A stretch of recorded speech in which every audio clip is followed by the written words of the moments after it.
So today on the Fitness, Feelings and Feminism podcast, I've got one of my clients and friends, Marie. She's been on the podcast before with her daughter, Ellie, who spoke about being a stroke survivor and stuff like that. But today, I've got Marie on to talk about the menopause. So, there you go, Marie, little introduction for you there. So we'll start off with, we'll just go straight into it because I can tell you're a little bit nervous, so yeah. I'll just go straight in with questions. So when did you realise you were going through the menopause? I didn't really, yeah. To be honest. The symptoms started to come, but I was sort of in denial. Yeah. I was making excuses for it not to be. Yeah. Because I was saying, well, I'm too young to go through the menopause, but I wasn't. I was just sort of... Well, it can happen at any age, right? Yeah, it can. Really, I suppose, can't it? It can happen. Well, they say from like 45 upwards. Yeah. But some people go through it earlier if they have like surgery and stuff like that. So I was sort of in denial and I was like, well, I'm not going through it. But I'd say I was probably about 48. Yeah. When I started getting the symptoms. Did you have much knowledge of them? Like, what did you know about the menopause before you went through it? Well, because I worked in a pharmacy. Yeah. So you get the prescriptions through, and I'm naturally, like, inquisitive when it comes to medication. So I was like, oh, what's that for? And so I was sort of knew a little bit. Plus, one of my friends were going through the menopause early. Right. So... I sort of seen her going through it and then seeing myself in some of the things that she had been doing and going through. And I was like, I think I better. And then other people were saying to me, like subtly, don't you think you better go and just have a blood test and see whether it is? Not that obviously there's nothing wrong with aging or going through the menopause and stuff, but I think of that and I don't know if it would make me panic. Like, does it make you feel like, shit, I'm getting older? Yeah. And that's what it is. For me, it was massive. And I think it is for most women. Yeah. And it's daunting as well because you don't truly know what you're going to go through. Yeah. And so you're sort of in denial because you're thinking, no, it's not happened to me yet. Yeah. I'm not getting older. Yeah. I don't want to be older, you know.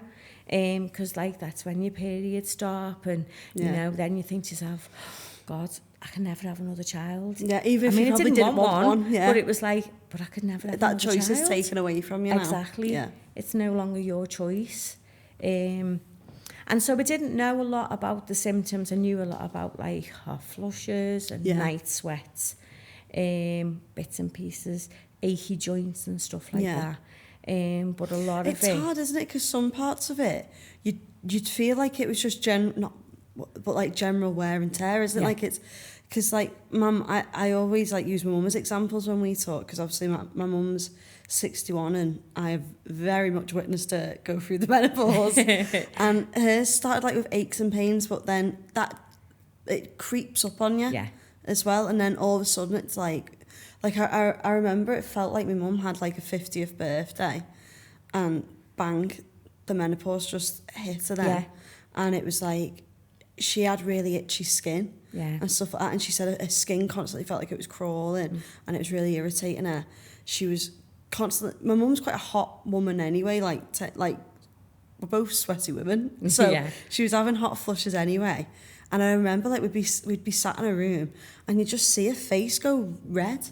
And it's like, so it weren't just like, oh, you feel a bit hot. It's like, oh my God, your face has gone bright red. Yeah. And it used to make her feel anxious being in public as well. Yeah. Because she didn't like, my mum's not a dead sociable woman anyway, no disrespect on. But I think it even affected her even more because, and I know it does with my auntie as well, like the thought of just going red and getting dead sweaty and too hot. Yeah. Well, I had another lady who I used to work with as well who was going through it, and she'd been going through it for a few years, and her hot flushes were so bad. And they'd just come, and she could actually feel it going from her feet right up to her head. Yeah. And she'd go, oh, God, I'm having We used to call it tropical moments. And so she'd have the fan out and everything in work because you can't help it. Yeah. You know, and I was thinking, oh my God, I'm going to go through that. Because at that time, I was having night sweats, but I was thinking it was just hot in the room. And that's not night sweats, that's just me. It's hot in the room. I'm making excuses, you know, for all the symptoms. I was like, no, well, that's not me. And like, I really became, I had mood swings. But I was blaming everybody else. It wasn't my fault. Like you weren't, not that it was a problem, but... You know, I could justify why I had that reaction to that, you know, what does whatever that it feel was. like? Because obviously we've all been through like the teenage hormones where you're like snappy and stuff like that. But I like to bring my mum up again and she would laugh at this. Like my mum was my best friend, but my God, she was hard work. And before she got put on HRT, it was tough because you didn't know what you were going home to. Ask any of my family because it was exactly the same. She'd either cry at the drop of a hat or rip your head off. Yeah, but in my head, I was always right. There was always a reason why I'd kicked off about something. Yeah. But and it would be trivial. I still do it now at certain times of the month, where I will pick on somebody. Not mention any names. I know. But I will pick on somebody. Well, you know, I will pick on somebody, and then I think, oh God. Yeah. But then I think, but it was right. Yeah. I'm justified in what I've just said. You know, I've said that time and time again. I've told you that time and time again. But it's the little things, and then later on you just think, oh my God, why have I kicked Is it off like a about that? missed descent? Yes, it then? is. And you can't control what comes out your mouth. And sometimes That's what it is quite scary. No, honestly. And I used to think to my mum, like, bullshit. Like, when she'd say, like, I remember once, when I think about it, my poor dad, I would have been 16 when my mum went through the menopause. He had me going through my teenager hormones and my mum going through the menopause. Like, no wonder he locks himself away. Yeah. But I remember, like, saying to my mum once, like, you're just biting me head off all the time. Like, you're speaking to me like shit. Yeah. And she was like, I know I am, but I can't help it. Yeah. And if people just don't... Like, that was my life for about a But you year see what I or two. mean? She's got a defence for it. Yeah. I've always got a defence for it as to why I'm like that. Like, her way of, I know I am, but I can't help it, so you're just going to have to put up with it. Yeah. But she decided to go on HRT once. She was taking it into work for because she obviously works with the general public. And she said that she was noticing she was getting shorter with the public. And that's when she was like, God, it's one thing me making my family miserable, but it's another thing if I end up losing my job. But that is exactly what I and did. Is that what made you decide, right, I need to go and seek help here? Because I was working with the public also, and also because I'd seen my friend, who I also worked with at the time, seeing her going through it early and seeing her symptoms and thinking, oh, you know, I think it is time for me to go and see somebody about it, go and see my GP. So I'm not sure if it, not to put you on the spot with this, but I'm not sure if you'd know the full answer to this, but what does cause the menopause? As in, what is it? Is it, because I know it's like your hormones, like... Yeah, your hormones start to change. You stop producing as much estrogen as you used to. Yeah. And I mean, I don't fully understand it, Ellie, but I only understand what's going on with me. So you stop producing estrogen, and then that's when your periods start going all over the place, which mine did, because I could have 2 in a month and then not have one for 5 months. Yeah. And that was the thing that I thought, I do need to go now. I need to regulate my periods, because you know yourself, when you haven't had a period, you're like panicking, thinking, oh my God. So then you're doing pregnancy tests and thinking, I can't be pregnant now. There's no way. Do you know what I mean? And then you'd have a massive heavy period, and then you have another one 2 weeks later, and you're like, oh my God, I can't cope. Yeah. So that's when I went on to HRT to regulate them periods. Because I don't think people realise that, like, periods, even without the symptoms, like just the bleeding is a pain in the arse. Like in lockdown, I had the implant, and they do say to you before you get them, like, it can either stop your periods or it can just make them really, like, irregular and stuff like that. So I got the implant, and then bang, we went into a lockdown for like 2 years, more or less. And I'd have a week off a month That was it. It's like where I'd usually have a period was when I didn't have one, and I was like, I've got no symptoms, I've got no pains, I don't feel hormonal. It's just not a nice... No, well, it's not nice It's to not be on nice. for that Yeah. long period It was of awful. time. 2 years And of that I had, because I couldn't make an appointment. Well, I used to think to myself, get in, they've stopped. When I didn't understand, you know what I mean? I was like, oh, well, they've stopped, so I'm not going to have another period. Get in. Do you know what I mean? I'm going to be absolutely fine. I'm not going to have any more periods. When I didn't really understand about the fact that I was perimenopausal. So and what not is menopausal. the difference? So perimenopausal leads up to when your periods stop, and that's when it's menopause. Right. So all these symptoms, and you can still have all these symptoms all the way through menopause. You can have all these symptoms as well. Right. But it's actually when your periods stop. So when you're perimenopausal, like all your hormones are all over the place, like they are when you start your periods, when you're a teenager. Right, it's like PMS and... Yeah, but all your estrogen, progesterone, estrogen, progesterone, testosterone, they're all them hormones, they all drop and then they all change, so you've got to regulate them again. So the HRT helps to regulate them hormones as well. Like my HRT has estrogen in it and progesterone. Yeah. So that seems to regulate my periods. And it helps with other stuff, I suppose, as well. Yeah. But that mainly, because that was Could you feel like not immediate, but could you feel more, do you feel more yourself when you're on HRT? Like, you before it and you on it, are they like two different people now? Yeah. Really? Yeah. I mean... Because I know it with my mum, as in, if I hear the words, oh, I've not took my HRT for a couple of days, I feel every hair on my body stand up. It's like she's a werewolf, and it's like there's a full moon. That's how it feels. Yeah. See, I have an alarm on my phone every morning. Yeah, to make sure that I take it, because I don't want to put my family through it. Yeah. Every time you miss it. And also, it messes me up as well, because then you start bleeding. Yeah. And then it's just like, no, I don't want to not take it. So how easy did you find it to get help? Like, was there a lot of help out there, or is it still a bit taboo? So at the time, I had a really nice GP, because I used to work in the pharmacy next door. And we had a really good relationship with our GPs at that time. And she was my actual GP, and she was lovely. And so I had some blood tests done, and it came back that I was perimenopausal. Yeah.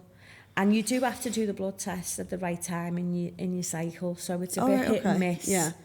And when I had mine done, so it must have been about 6 years or so ago. Then it wasn't like it is now, where menopause is so much more talked about. And, you know, like you've got Davina McCall, and she's, all, you know, on the telly with it. And, like, women are, like, breathing a sigh of relief, thinking, wow, now, but people don't understand what we're going through. I always remember, so this is, like, a bit of an overshare family story, but... You watch what you're saying now. I know, like, luckily, none of my aunties know how to work technology, so they can't actually do this. But when my nan's passed away now, but when she was probably like in her mid-50s, she'd lost a husband, like my granddad, really suddenly and stuff like that. And she seemed to, like, I wouldn't say lose the plot, but she became very snappy and hard to be around. So my mum and her sister actually rang a nurse and a psychiatrist to come round to, like, speak to mum, because they thought, oh my God, she's having a breakdown. And it's only now that they've both gone through the menopause themselves that they think, understand. oh my God, she wasn't having a mental breakdown. She was menopausal and she was going through the menopause. And that's when I think, wow, that was, I mean, that would have still been, how old am I now? That would have still been like 40 odd years ago, but that's not that long for... Well, that's it. Well, they must thought women were just going crazy at a certain age. Yeah, well, I lost my mum when I was 24, and our Chelsea was 3 weeks old. And before that, So she would have been sort of in her 50s. And I always think about it now and think, God, yeah, that explains why she was like that. And I can always remember a face going red and her face starting to sweat, and then she'd be like this with a tissue. And now I think to myself, that must have been hot flushes she was having. Yeah. And like when she was snappy at us, and I was thinking, that's got to have been the menopause. Yeah. But obviously she's not here to ask her now. No. But yeah, you know, you see And it. she might not have known, because when you think about it, like, my mum had heard bits about the menopause because she has an older friend that had kind of been through it. But then not every woman suffers No, they don't. with it either. Like, Well, because my mum's got some friends that are like, I didn't even realise I was going through it. Like, didn't have anything, the periods just stopped and that was that. So it's hard if you don't have people around you. Like, I think I'll be quite prepared as much as a person can be, because I've spoke to you so much about it. I've got my mum, my aunties, like, it's very much spoken about in my life. But there's still some people that, even my age, that don't know enough about it. And every woman, if you're lucky enough to live long enough, or, you know, health reasons, is going to go through it. But we don't know anything about it still. Because I was absolutely clueless. My mum never spoke to me about it, and she obviously didn't. She wanted to obviously keep it to herself anyway. Yeah. Because you do feel a little bit ashamed as well, a little Why bit is of that, do you think? embarrassment. Because I don't know. I think maybe because you're getting to that age and you think, and you're going to have to accept that you are getting older as well, and you think, See, that I don't terrifies me. Yeah, exactly. That is terrifying. Getting older's always. Yeah. It caused me anxiety. No, well, I'm only 27, but even that, like, something about, you probably listen to me thinking, Jesus, give over. No. But turning 25, I was like, oh, right, I'm halfway to 50. I'm not early 20s anymore.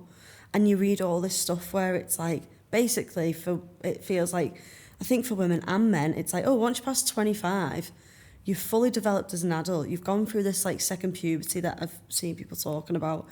It's all on a decline now. And you're like, oh my God, it's weird, because we all age, and we're probably all, majority of people, 9 out of 10 people are terrified about it.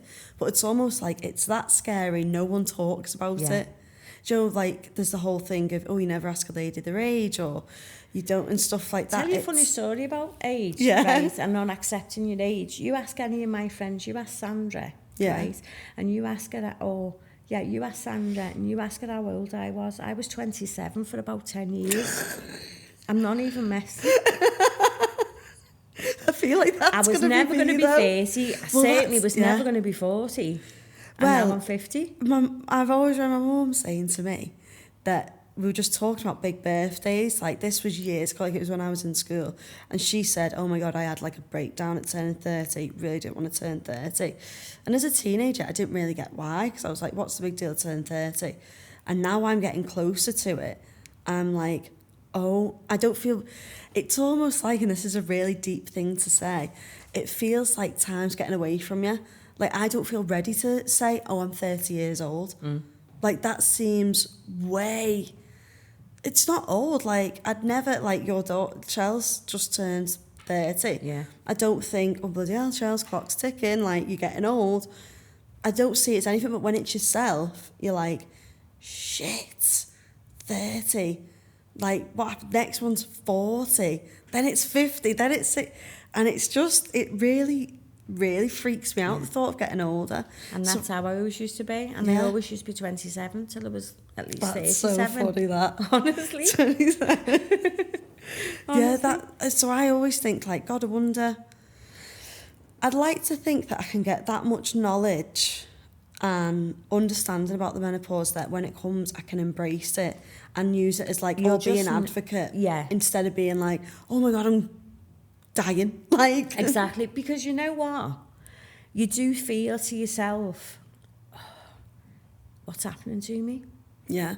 You know, what's happening to me? Because there's so many symptoms of menopause, and going back to you saying before that some women don't have any symptoms. All right, they might not have the hot flushes, or they might not have the night sweats. But I bet you, if you look at the symptoms of menopause, I bet you they've had something, they just don't know. Because I remember you, I hope you don't mind me saying this, we can always cut stuff out anyway, but I'm sure I remember you saying that you nearly took a dementia test. I've taken one. Yeah. I've taken one because I have brain fog. I've taken one about 6 weeks ago, another one. Really? Yeah. Yeah. Is it that bad? But to me, I'm no expert on dementia whatsoever, so I probably shouldn't really comment, but I always thought that, like my nan has got dementia. She has no clue she's got dementia. She doesn't know she's forgetting, and that's where the kind of signs were of, no, you've already asked us that. No, I haven't. Whereas I know my mum has brain fog, definitely, but she knows she's forgetting. Yeah. Like, my mum is impossible, annoying to have a conversation with. Like, it's comical. But we could say, if my mum was here now and we were having a conversation, she'd have interrupted us about a million times, because she says, if I don't say it now, I'm going to forget. So I need to say it now, otherwise it'll be gone. Well, you know, I do that. I do that in PT sessions, and I go, I've just got to say this now, because by the time we finish this conversation, it will have gone. I'm really sorry, I've got to say it now. And you genuinely do, because it goes that quick. Yeah. It is like just very, very heightened PMSing, I find, because I know that when I, like the week before I'm due on, or when I'm on, I cannot string a sentence together to save my life. And obviously I always know it, because I teach a class at CrossFit first thing in the morning, 6:30, and I'll have to rub off the workout on the whiteboard about a million times because I can't seem to write the correct thing on. Then when I'm telling people to come over and be like, I end up saying to them, like, I just end up speaking in single words because I'm like, I cannot string a sentence. Exactly, but I forget words. Like, for example, yesterday I was having a conversation with somebody, right, and she was asking me about the CrossFit gym. Right? And I said, and she went, well, what's CrossFit? And I said, well, it's a sort of like, what's the word? And I couldn't get the word out. And then I had to explain. So, you know, when you do that, like you do an exercise for a certain amount of time, and then you have to, she went, circuits. I went, yeah, that's it. And I couldn't remember the word circuits, but I'd said it, but we'd moved on and talked about something else, and she went, and then the word circuits came up again, and I still couldn't get it. So this time, it's a bit scary, isn't it? I suppose, like, we laugh about it and I rhyme my mum up about it, but it also must be a little bit scary. That's one of my big things. Yeah. That's one of my big things. And when I first started going through perimenopause, I had that test, that memory test with the doctors. I said, because I'm sure I'm going through some kinds of early dementia. Yeah. And they were like, no, Marie, you're not. It's stress. It's everyday life. Yeah. You've got a lot on your plate, blah, blah, blah. So I was like, okay. So we took that on the chin and went. And then it's just been getting worse and worse and worse. So I asked, could I have the test again? I said, because I actually do think that I've got What's the memory test like? Like, what's it entail? So what they do is they ask you, they give you a name and address at the very beginning of the conversation. And then they'll ask you... Oh my God, I feel like I'd be useless at this now. They ask you where you live. Right. They ask you, you know, how many children you'd have. Just general questions. Right. But then they'll go back at the end of the conversation and ask you what that person's name and address was. And you've got to remember it. So the first memory test I had, I remembered it. This one, I couldn't remember the number of the house, but I still passed the test. Yeah, but it's hard, isn't it? Because because you'll have a big, you'll ask you loads of questions. Yeah. So it's still natural, I suppose, to maybe forget the number, because he wasn't worried about it. Well, it's one of them as well, isn't it? Like, so many other factors can go into that, because you'll have noticed yourself, like, since I've been doing the house and stuff, I'm stressed. I was having this conversation with Chelsea the other day in her session, and when I find that when I'm stressed, my mind's going a million miles an hour. So the amount of times I've had to say to, like, my mum or Zach or anybody, they'll be speaking directly to me, and I thought, I've not listened to a word they've just said. That I'm not being rude, I'm not meaning to be ignorant, but I'm just like, I've got that much going on in my head that it's like my brain's just not listening to you because I'm thinking, I need to do this, I need to do that, I need to do this. And it could be like, if someone said to me that I had to remember something, my brain's stressing then of, you know, it's not a pleasant thing to go and do a memory test. That's probably played a huge part in it as well. But, so did they tell you there and then, like, oh, you've passed? Or? Yeah. They said, your memory's fine, it's fine. But you can't explain. Well, I couldn't explain to that doctor anyway how it is when you've got brain fog. Yeah. You've sort of got to go through it. Yeah. Because it's frustrating.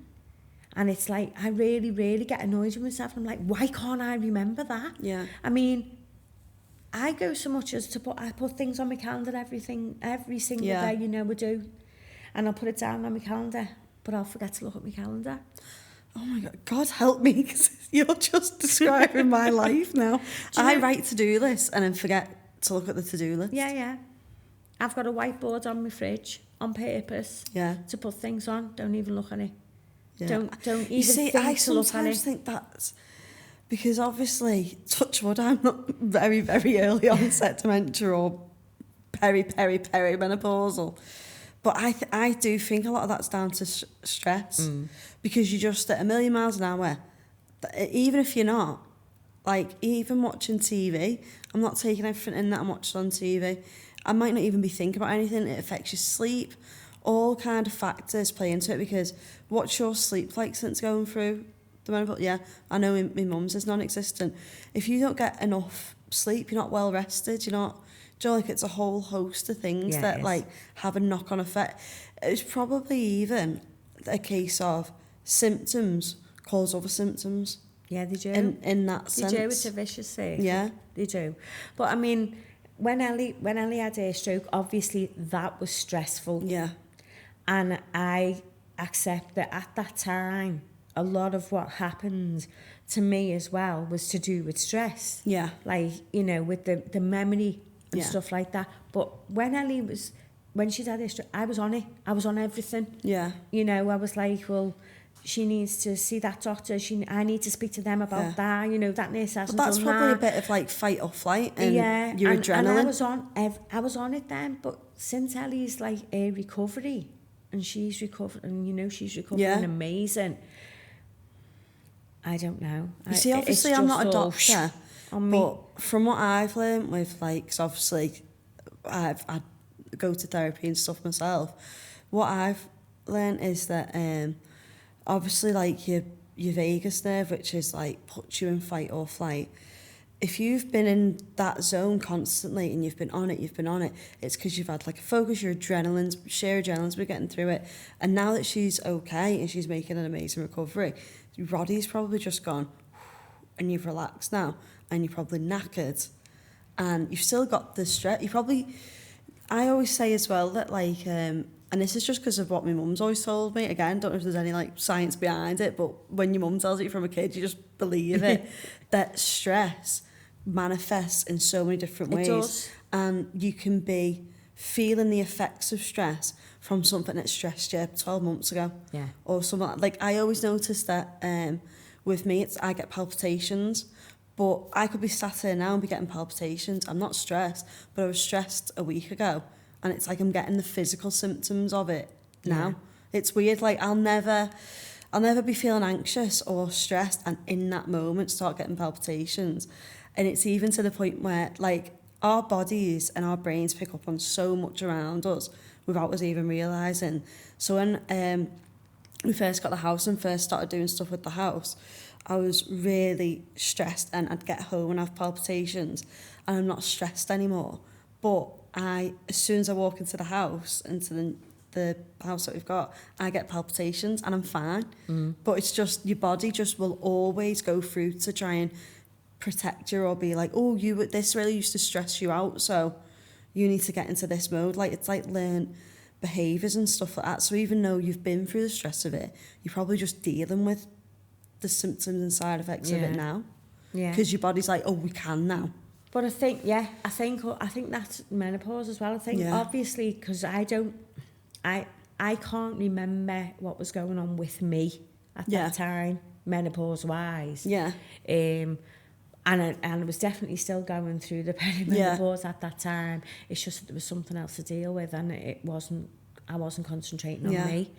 But now I do notice things like menopause. You can have flutters in your heart, which I've had the last couple of weeks. I had one today. That's another menopausal symptom that you can have, and it's quite scary when you first get them actually, because you're like, oh, what's going on there?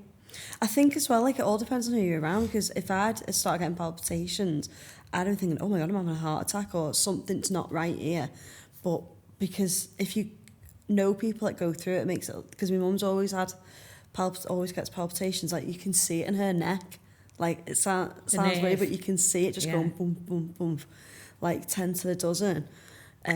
But it's the symptoms, like what are some of the craziest symptoms of menopause that you find? Not necessarily that you've suffered with yourself, but that because I know you've done a lot of like reading up. So obviously there's like, you can have a low libido, which is quite a big one in women as well. You can... Something I will not be discussing with my mother. No. Something I'm not going to go there with either. So that's all you're getting on that one. Yeah. There's like itchiness, which your mum's gone through. There's itchiness, and it's uncontrollable itchiness. Yeah. She say that it felt like something was crawling on her. There's itchiness, there's irritability. I wrote a few down actually, because I couldn't remember. That's fine. Night sweats. Definitely feeling tired, definitely feeling lethargic, and not wanting to do anything. Well, wanting to do something, but you just haven't got it in you. To do it. You just haven't got it in you. What else? Oh, migraines. Oh, really? That's another one. Yeah, they can make migraines. You can either start getting migraines or make your migraines worse. Yeah. Bloody hell. And Touch wood, I hope I don't. I've never experienced a migraine. Yeah. Because they can take your vision and everything. Yeah, well, that's what it does. That's what it does to me. You get like a little, like flashes like that. Yeah. Over the eye. And it's like a shape in the corner of your eye. Then it comes, this is with me. Then it comes over and your vision sort of goes. But with me, then that goes then. Yeah. And I just get a headache.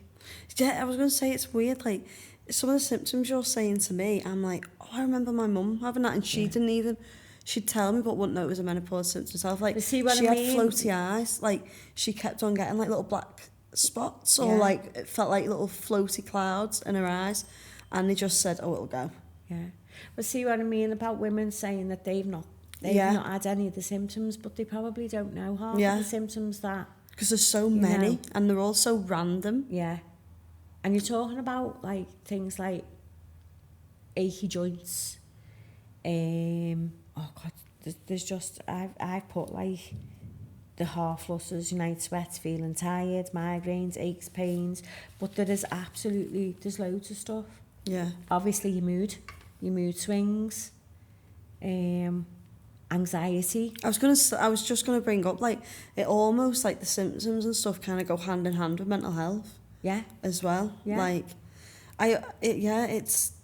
it's weird. I won't go too much into, like, my mum, but I think she's definitely started she always has had a touch of anxiety, and she suddenly knows what the name of it is now. Yeah. Or, like, she definitely gets more anxious now. Some women now, they've driven all their lives, never bothers them at all. Yeah. And some women will go, well, I'm not going there because I don't feel I can drive there now. I was speaking to, like, like when I was out shopping with my mum, and, like, a woman that she used to work with that knew me when I was a kid. She's about 2 years older than my mum, and she was saying that she doesn't really like going out the house anymore because she'd had a fall, like, just fell, but because she didn't know what caused her to fall, as in, it felt really random to her. She didn't trip on anything. She just lost her balance and fell.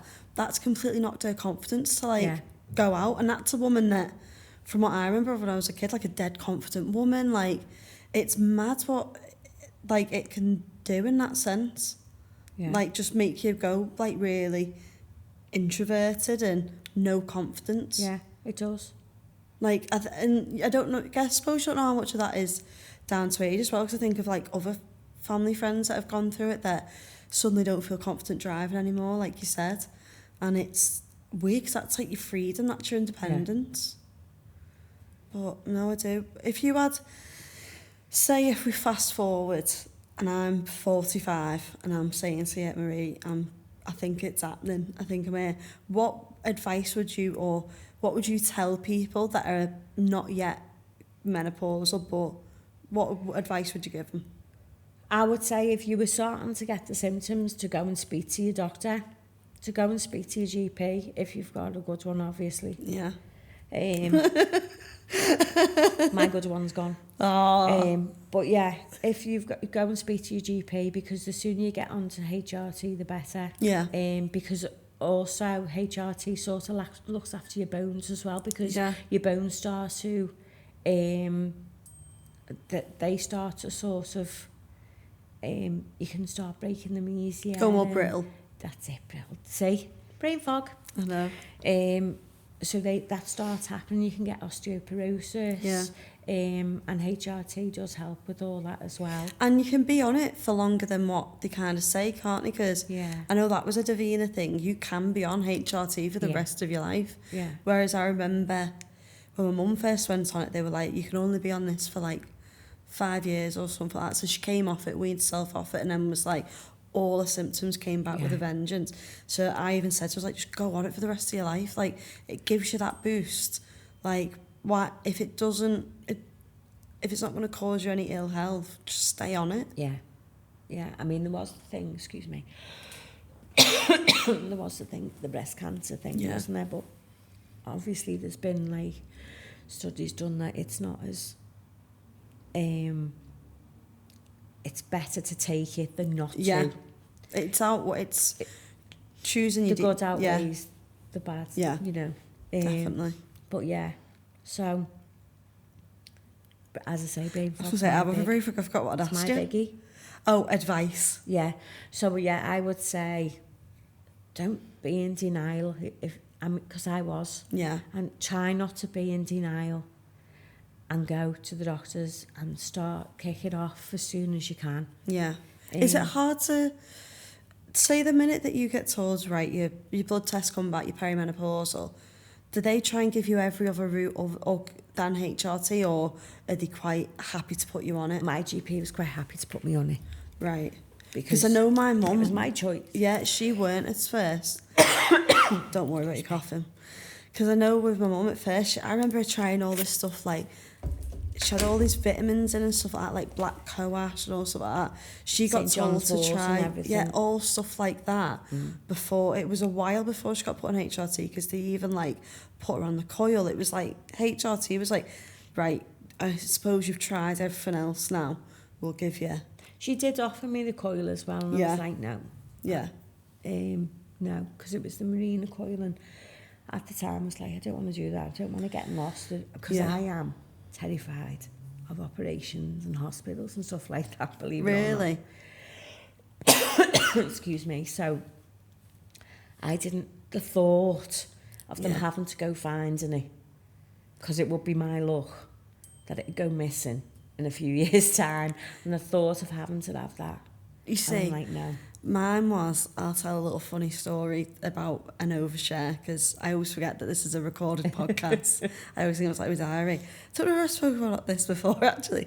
So when I got the coil, I was panicking, but I'd already had my smear and stuff like that. So as soon as I got the letter for my smear, even though I was like, I really don't want to do this, this feels horrible, I'm going to have to get like half naked in front of a random nurse.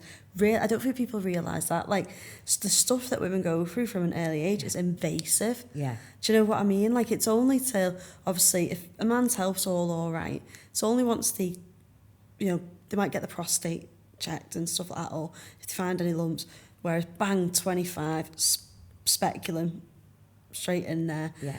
It's not horrible. I want to talk about it, because if anyone is listening, it's like I shouted at some of my friends, I won't name them, but they know who they are. It was only like a couple of months ago, we were all sat there talking about what I started talking about, the smear, and it came out that none of them had it. And I was like, are you messing? I'm due to have my next one, because it's every 3 years. I was like, get your smear done, it's over in 30 seconds.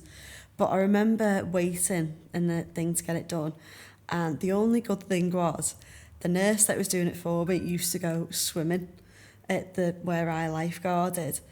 And I'd seen her like in a cosy. I'd walked to the change rooms and she had nothing on.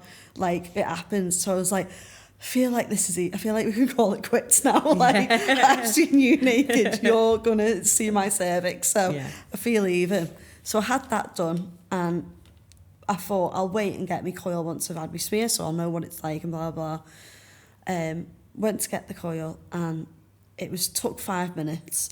I'd heard horror stories before. Like I'd heard one girl that fainted, two girls that it took like 30 minutes, and it was the most painful thing ever. And it only took me 5 minutes, and I got up from doing it, and they went, oh my God, I can't believe how quickly that took. Like, you're going to find childbirth easy. We usually block it out for like 20 minutes. We get to chill for 15 minutes now. Like, you're fantastic. And I was like, oh, right, okay, thinking it weren't pleasant. It was horrific pain. I just thought, if I keep telling you to stop, it's just going to prolong it, just get it done with. And then the woman went, you're going to try and find childbirth easy. And I was like, oh, right, okay. And then she went, I think the baby will just walk out. And I was like, hold on, what are we saying here? Have I got a high pain threshold? Or are you saying this baby's going to just strut out of me? But yeah, it is. It's like straight away from, but the coil is fine if you ever did need to get that. Like I know that. And it doesn't go missing. Yeah, and it does. Don't tell fibs, it does go missing. Because I know somebody who's actually booked in to go to the hospital for them to go and find it and get it out. So, you know, and working in pharmacy, you do hear. That's my worst nightmare, that. But that would just be me. That would be my luck. That's not everybody else's luck. That's just mine. But yeah, so she did offer me the coil, and I was like, well, no, we'll try. Because I went on patches first. I had patches first, and they were brilliant, and I loved them. And you change them twice a week. And I set an alarm on my phone and changed them every week. But then there was a manufacturing problem with them, like there is with so much HRT. Oh, really? Moment. Yeah, but this is going back, 6 years, and this was happening. So I had to come off them patches because I couldn't get them anyway, and go on to tablets, which I wasn't happy about. But it still seems to sort of do the trick. It still seems to keep the symptoms at bay. And I would much rather, I would say to anybody, if they were going to do it, go for the patches. Yeah. And then I went and seen my GP now about going back on patches, and she said, well, I don't want to change you back because the tablets are fine. But the patches were fine. I was happy on the patches. Surely that should be down to yours. Oh, she's just awkward. Yeah. Let's just say it that way. That's annoying, that. But, so, to finish it, we spoke about this going up the stairs, so it's fine if you haven't got an answer, or... I forgot to do this on my last two episodes. I don't know why. I think I was all flustered. But what I wanted to start doing at the end of each episode was asking what's the best piece of advice you've been given? But you said come up the stairs that you haven't really been given any advice. So what's the best advice you could give to anybody? It doesn't have to be about the menopause or anything like that. Just best advice you have been given or could give someone. Right, so I will say it about the menopause, right? Because if I was to give somebody advice, I would say, as soon as you start getting the symptoms, just make life easier for yourself. Yeah. Try and admit it. Yeah. Not like me. Try and admit it and go and speak to your GP about what you can do about it. You know, whether you want to go on HRT, whether there's something else. You don't have to go on HRT. Yourself. There's other, but, you know, you're just prolonging the inevitable. Yeah, that's what I mean. Like, you're just putting off, like, the inevitable of your symptoms aren't going to stop. No. So you can keep denying them all you want. They're going to just keep coming and coming and coming at you. But I mean, if I could change things, I'm going to go a bit Davina McCall here, but if I could change things, HRT should be more available. They should, I don't know who it is that, you know, whether it's companies not making enough of it, whether it's the government, whoever. I think it should be more available for women, and because I don't think they understand it's just as important. And every woman will go through the menopause. It is a natural part of life. Like, if you're on contraceptives, if, you know, let's say sildenafil, if a man's having a problem with erectile dysfunction, he goes to the doctors. He's got plenty of choice. Right. He's got plenty of choice of what tablets he can take, and it's readily available. And there's never been a shortage, Johnny. Much of a necessity, do you know what I mean? Like, it's not. Well, it probably Well, is affecting his life. you know, because. But he's not getting horrific symptoms. It's not stopping him. Like, the menopause can stop women going to work. Yeah, it can make women have breakdowns. I don't think erectile. Don't want to speak. I mean, obviously it has an effect. It obviously has an effect on both, but it shouldn't stop you going to work, I should hope. But don't forget though, it also, menopause, it affects a woman's libido as well. Yeah. But they doesn't seem to be as important. Yeah. Women's symptoms going through menopause, and menopause itself doesn't seem to be as important. Yeah. So I think, sorry, but I still think it's a man's world. Yeah. I completely agree. That's just, I feel like I've watched the Barbie movie and I just feel like that is like, woo! So that was a good one to end on. So, no, thank you very much. Was it as bad as you thought? No. As nonsense? No. It's not, is it? It's just like us having a chat and a PT, innit? So, no, thank you very much for coming on. Only I'm sweating by now when we're having a chat. Yeah, that's true. So, as always, guys, if you have any questions or you'd like to just chat about what we've spoken about today, you can message me on Instagram at EliashPT.